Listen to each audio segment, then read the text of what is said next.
Hello, Bill. Good morning, Matt. Welcome to the DMZ, everybody. So Thursday, May 8th, past the 100-day mark. Many days left to go. I imagine you're tired. I'm tired. I find it hard to even come up with things to say at this point to try to. Everyone has expressed their rage and their frustration to the point where you're left with what else is there left to say here. But we're gonna try. We're gonna try to find something to mind. I'll tell you what's left to say. Well, we've got three things to talk about in our show that I do not think have been beat to death, and I want to start with John Fetterman. Senator John Fetterman from Pennsylvania, someone, Bill, that you have been for years a booster of John Fetterman before he ran for U.S. Senate. You know, then he has that stroke during the campaign. He has that bad debate with Dr. Oz, but I think there's a sympathy. Fetterman wins. And then he goes into this sort of depression. It's unclear if he's going to really make it as a senator. And then October 7th happens, Bill. He gets this renewed energy, becomes a staunch defender of Israel. I name him one of my persons of the year at the Daily Beast, at least 1 year, for his sort of staunch defense of Israel. And but now there are reports that he is not doing well and that he's spiraling and that his staff and wife are concerned. Is this sour grapes or is there a problem? What do you make of this, Bill? Well, it's obviously a very delicate and awkward topic. It's not great to be debating someone's mental health in public when you really can't know everything. I can't quite get in the head of the people who talk to New York Magazine. I think it was New York Magazine about it. Ostensibly, from their perspective, to help him, to make sure he seeks treatment. I'm not a mental health expert. I really don't know if that is the best way to go about doing it, if that is your primary concern. And if you say, well, I tried to do it privately, but it wasn't working, so I did this. It may be that it's really just not your call. I mean, that's where I guess where I sort of lean at. It's really kind of not your call to make that decision for him if he's not responding the way you want him to. But whatever. I mean, again, I'm literally not. Yeah. Have we heard from his wife since these stories came out? Because I believe she gave a statement to that reporter defending her husband and criticizing disgruntled staffers or whatnot. But leaked text of hers were part of the story, right? Her saying like I don't even recognize him anymore, or something to that effect. And that definitely sort of leaves a bad taste in my mouth. You're leaking private text between spouses, like. So it's Bill. It sounds to me like you're coming down on the maybe these are disgruntled staffers. They're going public with this, which seems uncool. And look, could it just simply be they don't like the direction he's taken? That he's turned out to be more moderate or more conservative than they thought he was going to be. This, Jesus meets Bernie Sanders, like progressive or something, right? Well, I mean, I have to assume it's at least part of the mix here. And again, it may be uncool that they did this, and they may not be wrong in the substance of it. That he does have serious problems and does need to seek more treatments. Make sure he takes his medication. Make sure he's getting more checkups. I don't know. There's no way any of us can be definitive about this from afar with only partial information. Clearly, it's going to be a political issue for him. It depends on what his future lies. If he's planning to go one term and out anyway, then what does he care? I don't think he'll vote how he votes, and that's it. If this is proven to be too much, life in the public eye is too stressful for what he has to deal with, and he's not planning to run again, then whatever. If he's trying to survive politically and run again, run for president, which seems very much not realistic at this point, then he has to worry more about the optics of it all. And so knowing what his agenda is here, his career ambitions are, that's also makes it hard for me to say, what do I think this matters or doesn't matter. He's not behaving like someone who's checked out or just biding time. I mean, he's out there doing interviews. He's taking bold stances. So I can't imagine that he plans on just riding off into the sunset. But Bill, to your point, I mean, the Democrats have this really bad problem, right? Which is that they're wildly unpopular.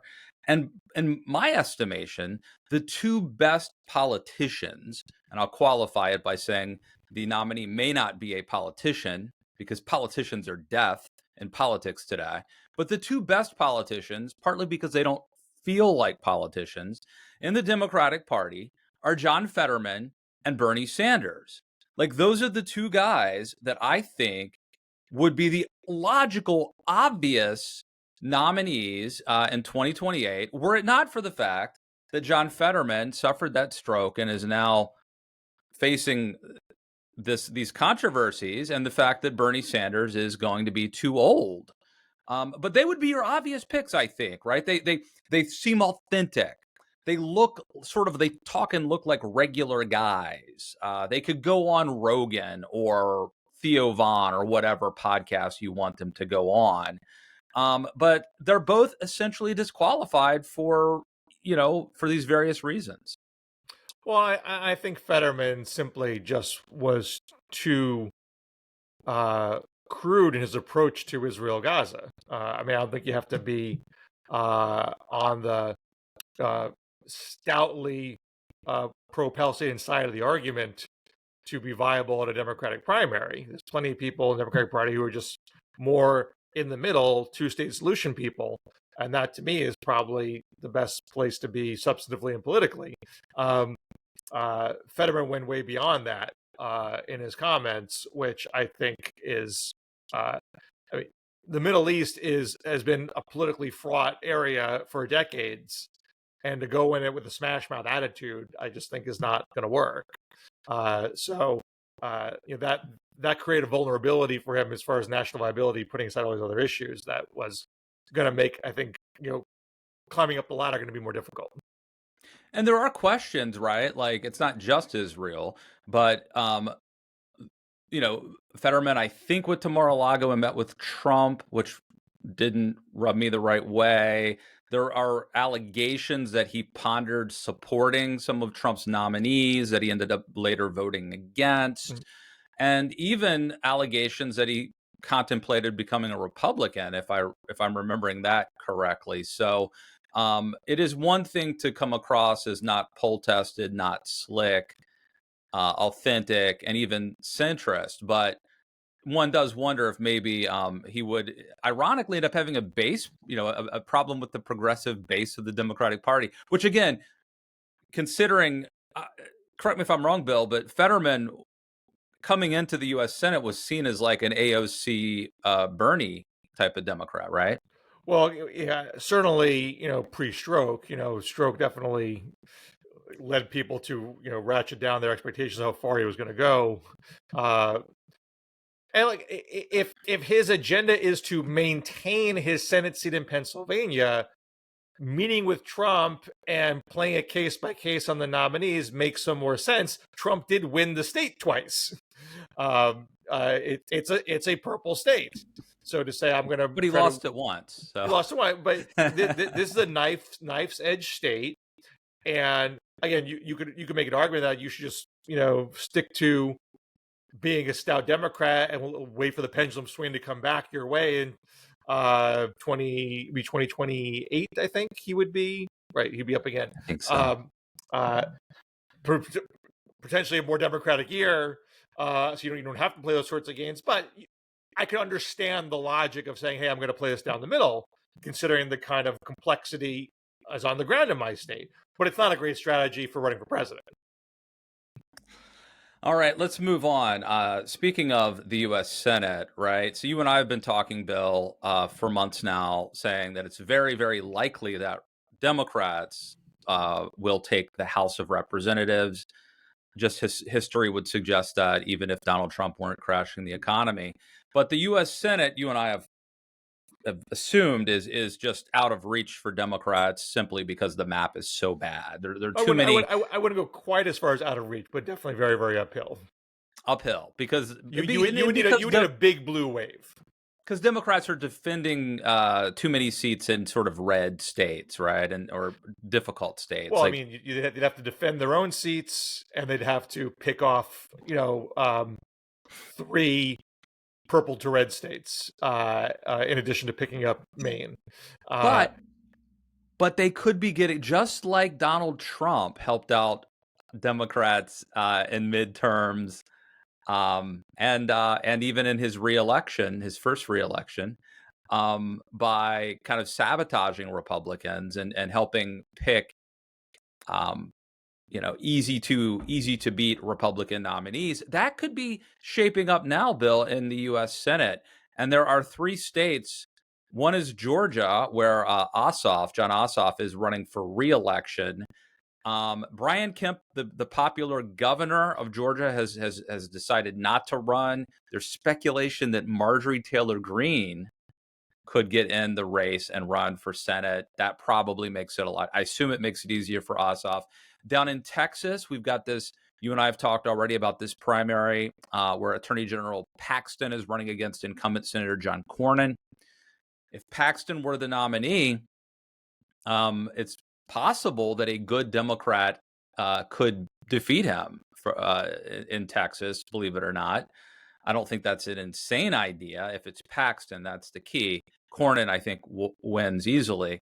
And then in Louisiana, is it who's the incumbent there? He voted to convict Trump. Do you remember Cassidy? his name? Cassidy, right? Bill Cassidy. Yeah. So Bill Cassidy may run for re-election, but there's a guy, the treasurer down there, who's a Trumpy guy. Is it John Fleming? I want to say. Okay. So anyway, maybe he would be susceptible if the former, Democrat governor, John Bell Edwards, is that the guy's name? Yeah, Who's sort of a pro-life Dem. So anyway, it is possible that we could end up having, kind of Trumpy, weak Republican nominees go up against kind of moderate, strong Democrats. So maybe it ends up being like 50-50 or something, right? I don't think Democrats can. If you get the right recruits in the right environment, weird things can happen. Yeah. So that's why I can't say it's a non-zero, that there's zero chance Democrats could pull this off. I mean, Trump is tanking pretty hard, and the economy, and the asteroid of the tariffs hasn't really hit yet, and we don't know if Trump's going to pull back on it and stop the bleeding, or he's going to let the asteroid hit. So there's a whole bunch of unknowns out there, but waves happen. Waves happen with unpopular presidents and bad economies. And and so I think I saw Chris Cillizza Substack saying Democrats shouldn't take too much solace. Their numbers are terrible too. You called them wildly unpopular. I think that's overstating things. I mean, obviously you can make the case with the favorability numbers, but they're not the ones on the 2026 is not a referendum on them. It's a referendum on Trump and the economy. There's just no getting around that. And plenty of opposition parties begin, with weak numbers. There's no obvious leader. There's a certain amount of dissension in the ranks. But if the incumbent is unpopular, it snaps together. And you're not seeing. It does not appear you're having recruitment problems on the Democratic side, because there is a sense that this could well be a Democratic year. No, I think all that's right. But I think what we could see is like this perfect storm where you've got history suggesting it should be a good year for the out party. B, Donald Trump, his policies helping Democrats and hurting Republicans, and then C, the Trump phenomenon leading to selection of bad Republican nominees. So it's really three things converging, which I think could have not just a wave, but like, a wave, like a tsunami type thing. I mean, and I wrote about this recently. I can't remember if we talked about it before or not. I mean, Republican unity is going to be sorely tested here. The reconciliation bill is something that always looks very appetizing at the front end of a trifecta. Hey, we have the president, both houses of Congress. We can do what we want. Party line bill, no filibuster. And then you start doing it, and it's like, hey, guess what? You're not as unified as you thought you were. And what's particularly odd in this process is, I think past Republican trifectas have just, and I think we're going down a path, maybe we're going down a past show, so we don't have to go deep into the rabbit hole. Past Republicans have just gone for the tax cuts. And Dick Cheney said deficits don't matter. Let's stop worrying about that balanced budget stuff. Just do the tax cuts. And now you got a faction of Republicans saying deficits do matter. And we have to be serious. We're not going to get played by that once again. We're going to demand that this gets into balance or gets closer to balance. And that puts a huge squeeze on what's going to be in this bill. What taxes are you cutting? How much can you cut? What spending are you cutting? And all that is causing fissures to grow. And that if that either totally falls apart and the bill doesn't pass, there'll be recriminations. Or if it does pass, there could be a bitter aftertaste afterwards. That also could lead to dissension. So that's a big factor here. Issue 3, impeachment. Pat Buchanan. No, it is. People are starting to use the I word because it's very likely that Democrats will take the House, and Donald Trump commits multiple impeachable acts every day.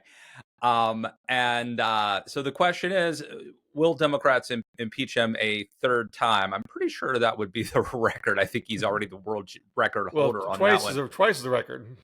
But look, here's the danger, Bill. It seems like if you impeach someone, that helps them. Like, ironically, impeaching. Remember, I think you and I were saying, yes, Republicans, please impeach Joe Biden. It'll be the best thing that ever happened to him. That's the only thing that could give him energy and excitement. And so, isn't it a trap? That could hurt them now if Trump could start saying they're going to impeach me if they get in. And then if they actually follow through and do impeach him, which frankly may be irresistible, just because on the merits he deserves it, isn't that likely to help him? Just like it does every time somebody gets impeached since Nixon, right? Well, Nixon was not impeached. Right, he was on the verge when then he quit. But it helped Bill Clinton. It helped Bill Clinton, and it helped Donald Trump. Well, I don't know if it helped Donald Trump. Donald Trump was impeached and then he lost. Fair point. But look, I will tell you this. The impeachment, I'd have to go back and check the records. I think what really helped him was the raid on Mar-a-Lago and the indictments. I think that clearly helped. That's him. After he was out. Yeah. When he was president, there was a concern at the time that, well, if you do impeachment, you're cheapening impeachment. And this is going to backfire. It's going to seem it's political. I'm not saying the impeachment's why Donald Trump lost, but I think it pretty much was a non-factor at the end of the day in the 2020 election. And there wasn't a sense that Democrats did this strictly out of politics. There was a meritorious case for it that didn't make the public, gag on it. Okay, let me just retract my statement that impeachments always backfire, and let me just pose it then as a question: is this a bad idea? Should they tamp down on this now? Well, I just wrote about this. I just want to be, and my take on it's a little nuanced. I just want to be clear. I don't think Democrats should lead with impeachment as a midterm strategy. I would not run on a platform of elect a Democratic House, and first thing on our agenda is impeaching Donald Trump. I would not do that. The number one issue is the economy. Now, I think there is a very strong point to make, which you could lead with, and should lead with, which is Donald Trump is corruptly enriching himself and his friends and his family while he is throttling the economy for everybody else. I think that's very potent. I mean, the corruption that's going on is in your face. It's not like I got to dig for it. Like the crypto stuff is very brazen. Once again, your talking points are better than anything the Democrats are coming up with. Well, I mean, I think Democrats talk about this stuff too. So I would start there. Now, as you talk about, if you're saying Donald Trump is doing corrupt things in front of our eyes, Donald Trump is violating the Constitution and basic decency by abducting people without cause and throwing them in prisons without due process. These violate, the essence of America. These violate the Constitution. Like, I think these are true things. There are people that said, like Gavin Newsom said, don't talk about the Garcia case. That's a distraction. Immigration is an 80-20 issue for Republicans. That's been proven wrong. The polling on the Garcia case totally favors the Democrat. I mean, that's not why you talk about it. You talk about it because it's just a principle thing to talk about. A human being has been thrown in prison for no reason in a foreign country. And doing that, it does not hurt Democrats.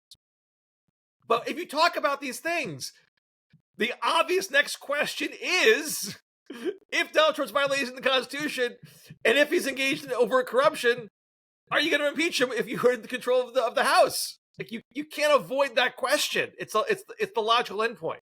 So you need an answer.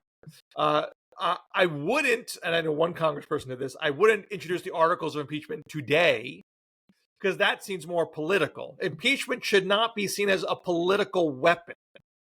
It should be seen as something that's an obligation because of the facts that are in front of you. So if I'm running for office, I would say Republicans are being political by not doing their obligation in conducting oversight over this administration when clearly oversight is needed.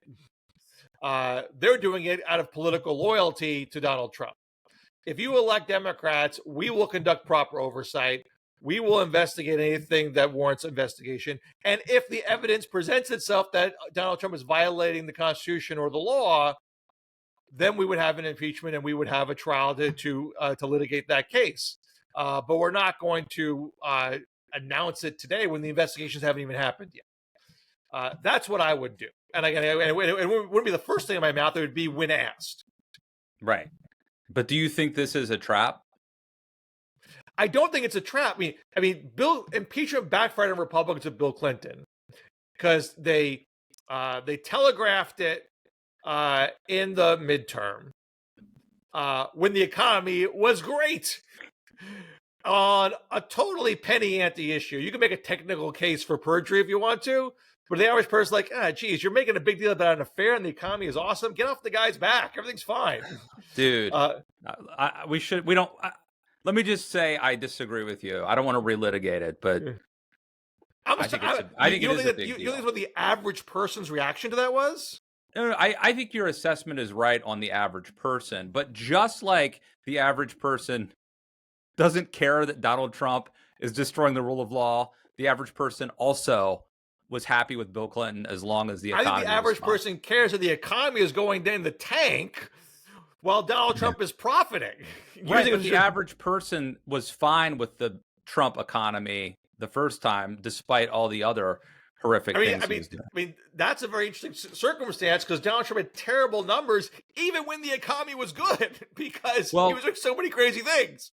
And that got even worse when the pandemic hit. Right now, the economy is very shaky, possibly about to really go over the cliff, and his numbers are already terrible. One thing that you worry about with impeachment is the charge, hey, you're getting in the way of the president of the United States when he has work to do on behalf of the people. You're going to make it a distraction when he has to be strong on the world stage and manage the economy. Everything is off the freaking rails right now. It is nothing but chaos. What are you disrupting with an impeachment? It's like we're like the 10th biggest story on the front pages right now. Yeah. No, Bill, that was one of the president has work to do. I got to get back to the work of the American people, right? He did play that card, and I think it worked for him. It wouldn't work for Trump for reasons you just described. Okay. Bill Scher. Can I say one other thing here? Please. Like, I don't think Trump's getting convicted. I don't think you're going to force Trump out of office. No way. I wouldn't say no way. I would. Think of the scenario where, again, the economy is really bad. And it's been really bad for well over a year. And Donald Trump's numbers are, I mean, I think his nadir was like around 36 last time. I mean, but it got up back in the 40s after he passed the tax cuts.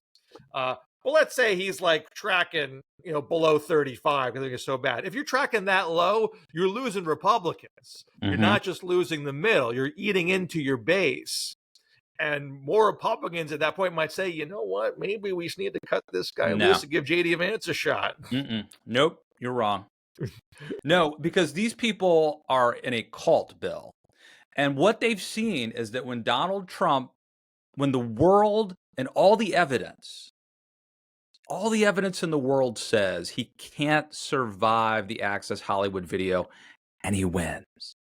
And then they indict him and they convict him or find him liable or all these things. And he wins. Then they try to shoot him. And he turns his head right at the last second and it grazes his ear. Why? This guy is magic. He has been touched by the hands of God. And so it doesn't matter right now if he's at 35% because this is all part of a larger story that's going to play out. And by the way, if you are willing to throw him under the bus when the chips are down, no one else is going to join you. And then when he does come back, like he always does, you will be kicked out of the kingdom. That's why it doesn't matter what happens. I am in no way going to put money on Trump being convicted. I'm not even saying it's like even close to a 50-50 proposition. But I think we're already seeing signs of the cultish bond weakening. The fact that budget reconciliation is not a slam dunk being one of them. So there was a political story yesterday. I'm going to write about this later today. I don't think he's announced it quite yet, but apparently he's going to do an executive order on drug prices, which is actually a bit coming from the left and try to go after big pharma and try to force prices down. But he's doing it by executive order because he can't get into a bill because if he wants to slip into reconciliation. Republicans say we're not going to do that. And so doing it by executive order runs the risk of it getting, being down in the courts. So people are already not hopping to people in Congress are not hopping to when Donald Trump says jump. Bill, he incited a riot at their workplace. They were hiding under their desks or under, they barricading themselves. A MAGA riot unleashed by Donald Trump attacked the Capitol of the U.S. Their workplace threatened to kill the Vice President of the United States. And this Senate, which back then had Mitch McConnell and Mitt Romney, still could not convict him. What would he have to do? He'd have to destroy the economy. I mean, part of the Trump magic has been this notion that he is master of all things economic. I mean, it's only reason he had no business being a political candidate without this notion that he was so wealthy that he knew everything about business in a way that these numbnuts in Washington didn't. And that's getting stripped away right now. I mean, he has not been able, this notion that he is sort of a master salesman, he can't convince stock market traders, hey, chill out, it's all going to work out. They're like, nope, I don't believe you for 1 second. Sell, sell, sell. So, I mean, I think once you lose that, that luster goes with it. And then, I mean, again, I'm not saying it's going to be enough to actually get him convicted, but I think you're seeing the weakening of the bonds for that reason. A little bit, but I would say, David Frum pointed this out to me maybe a month ago. In 1932, so the stock market crashes in 1929, right? This is 1932. This is 3 years later in the Great Depression. Herbert Hoover won 40% of the vote in the Great Depression. 4 out of 10 Americans almost voted for Hoover. That is, so if we think that Donald Trump is got a cult and the loyalty, like 4 out of 10 Americans supported Hoover 3 years after the stock market crashed. So partisanship is a powerful drug, and then you add on top of that. I just had on this guy. I must have finally put the book away. His name's Lawrence Rees. He's a historian. He wrote a book called The Nazi Mind, and it's 12 lessons from history. Again, I don't think Donald Trump is Hitler. As Jonah Goldberg says, Hitler could have repealed Obamacare. But I do think there is an authoritarian playbook. And Bill, he's running down the authoritarian playbook. And some of it involves techniques to scare your base and to keep them in line. I think he's pretty strong when it comes to that. Look, I mean, Hoover, I'm just looking at the numbers here. So when Hoover won, he had 58% of the vote. And when he lost, he had 40% of the vote. And when he won everywhere but the solid South and Massachusetts. Mm-hmm. And when he lost everywhere but Upper New England, Connecticut, Pennsylvania, I think Delaware, maybe. I mean, there was bleed. There was no doubt about it. But if Hoover got 40% of the vote, 3 years into the Great Depression, I mean, that tells me that like the Democrats have obviously they're 100% against him. Independents, swing voters, they're against him. But there is a core of Republicans, even at that point, who are sticking with him. I mean, that's good. I mean, you're never going to get to zero, of course. There's always going to be a base. But 40% of the public suggests to me a large percent of Republicans. And so how do you need a supermajority to convict a president in the U.S. Senate. So right, I mean, okay, we don't know what the Senate numbers are going to be at this point, but you'd probably at minimum would need something on the order of 16 plus Republicans. Yeah. Again, I'm not arguing it's going to happen. Yes, you are. What I'm saying is that you can see a world where Trump is so unpopular and has done such damage that other Republicans have to start thinking about what happens next. And that tickling your wagon him is not going to make a lot of sense anymore. And you might start seeing some of that in 2026, seeing how this budget reconciliation bill goes, see how they run for the midterms. And, even in this sort of ludicrous scenario where impeachment and conviction actually happen, the result of it is that you get Vance. It's not like you get a Democrat, you get Vance. We said that last time. You get Mike Pence. It's not literally the argument you just made was made. And it was like, this is actually good. And, you could get Mike Pence and you get 8 more years out of this. But I mean, the difference is that Trump didn't have to go away in 2020. Trump has to go away in 2020. He cannot run again, despite all That's an interesting point. Yeah. So they have to move on in some way. And so the logic of trying to maintain your Trumpiness starts to fade if he's not going to be the guy on the ballot. I mean, again, maybe they're trying to do a dynasty thing, but even Trump I forget what interview it was. I think it was NBC. I think it was where he's asked about who would come next, and he tosses out Vance and Rubio. Whereas when he was asked by Time Magazine several months back, and he talked about his family more. Like, he's all over the map about who he wants to pass the torch to. Well, let me ask you this sort of exit question. What does the unemployment rate have to be? If that, I assume that's the key metric or criteria. What does that have to be for Trump to be convicted? I mean, we're playing with, we're already way down the road on this being theoretical at this point. There's no magic number I can say this is the number, but if you're in double digits, that would suck, right? Yeah. I think it has to be 20% before I would even contemplate this possibility. So, so there. Okay.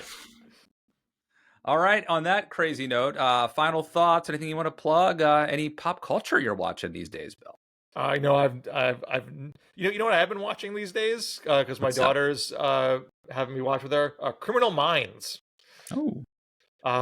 So I'm on season 3 of Criminal Minds. Apparently there's like 15 more to go. So, are they going to be like district attorneys or something? I don't know what. I mean, it's FBI behavioral assessment unit, whatever. So it's like trying to mind read serial killers. Are they figuring out who the bad guy is before the? I've never seen the show, but I'm assuming it's like Law and Order or something. Are they able to like figure it out before it's revealed? Most episodes involve a serial killer that has killed several people, and they're trying to capture him and stop the next one from happening. Okay. Some things involve kidnappings and someone isn't murdered, but that's and they're doing it in kind of this sort of backdoor way where they're trying to mind read the killer's profile and the victimology used to pick their victims, and not about collecting evidence on the scene things. So if you disappear and there's no evidence of any foul play, we're going to know where to look. Is what you're saying, right? Yeah, we're learning. We're learning how to get this stuff done. Awesome, man. Always a pleasure, Bill. Read his stuff at Washington Monthly. I've got a column coming out in the LA Times. And check that out. And we'll see you back here soon in the DMZ. See you, Bill. All right. Take care.